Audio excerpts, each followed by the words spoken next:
प्रदेश में प्राथमिक शिक्षा की गुणवत्ता में सुधार लाने एवं विभिन्न प्राथमिक विद्यालयों में शिक्षकों की कमी को दूर करने के लिए 2021 में टेट परीक्षा उत्तीर्ण 3631 छात्रों को भर्ती करने की मांग के साथ स्कूल शिक्षा विभाग के प्रमुख को प्रतिनियुक्ति सौंपी गई थी। राज्य के 8 जिलों के विभिन्न प्राथमिक विद्यालयों में आवश्यक संख्या में शिक्षकों को भर्ती की जानी चाहिए। 2021 में टेट परीक्षा उत्तीर्ण करने वालों की आयु को देखते हुए शिक्षक भर्ती प्रक्रिया में तेजी लाने की पहल की जानी चाहिए। जिन स्कूलों में ढांचागत समस्या है, उन समस्याओं का शीघ्र समाधान करने की जरूरत है। टेट पास करने वालों ने कहा कि माननीय सुप्रीम कोर्ट द्वारा बर्खास्त किए गए 10,323 शिक्षकों में से टेट परीक्षा उत्तीर्ण करने वालों पर भी विचार किया जाना चाहिए और उन्हें नियोग की जानी चाहिए। 2021 टेट परीक्षा হওয়ার পর যে আমাদের ভেরিফিকেশন হওয়ার পর দীর্ঘ অনেক দিন পর শংসাপত্র এখন চালু হয়েছে এই মাসে এপ্রিল থেকে 20 এপ্রিল থেকে 25 এপ্রিল পর্যন্ত।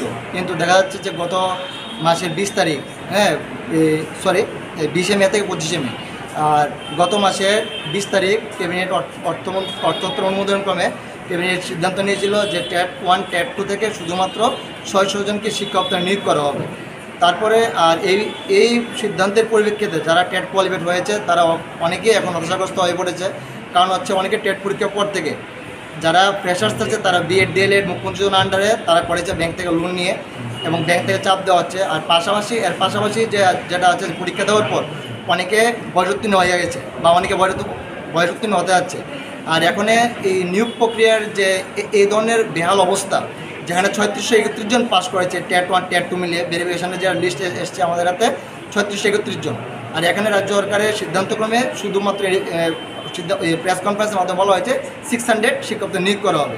তার জন্য আমরা যা টেট কোয়ালিফাইড আছে ত্রিপুরার 8টা ডিস্ট্রিক্টের আমরা সিদ্ধান্ত করেছি প্রত্যেক ডিস্ট্রিক্ট ওয়াইজ এডুকেশন ডিপার্টমেন্টের যিনি ডাইরেক্টর থাকে ওনাদের কাছে আমরা ডেপুটেশন দিচ্ছি এবং তার উদ্দেশ্যক্রমে আজকে আমাদের এই ওয়েস্ট ডিস্ট্রিক্টে ডাইরেক্টরেট অফ এলিমেন্টারি এডুকেশনে ডাইরেক্টরের কাছে আমাদের একটা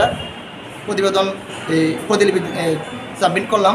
এখন দেখা যাক উনি আমাদের সাবমিশন করার পর বা ডিস্ট্রিক্ট ওয়াইজ রেজাল্ট পাওয়ার পর রাজ্য সরকার বা ওনার জেলাভিত্তিক দপ্তর প্লাস এলিমেন্টারি এডুকেশন ডিপার্টমেন্টের যারা আছেন ওনারা আমাদের নিয়োগের প্রক্রিয়াকে কীভাবে ত্বরান্বিত করে বা রাজ্য সরকার আমাদের নিয়োগ প্রক্রিয়ার ক্ষেত্রে বিধানসভা নির্বাচনের আগে ইতিবাচক সিদ্ধান্ত আমাদেরকে নিয়োগ করে কি না এটাই রাজ্য সরকারের কাছে অনুরোধ থাকবে যে অতি শীঘ্রই যে নিয়োগ বিধানসভা নির্বাচনের আগে অতি শীঘ্রই 3631 জনকে যাতে একসাথেই নিয়োগ করা হয়। এতটুকুর জন্য আমাদের আজকে এই দপ্তরে আসা এলিমেন্টারি। আমার নাম বিশ্বজিৎ ঘোষ, টেট কোয়ালিফাইড।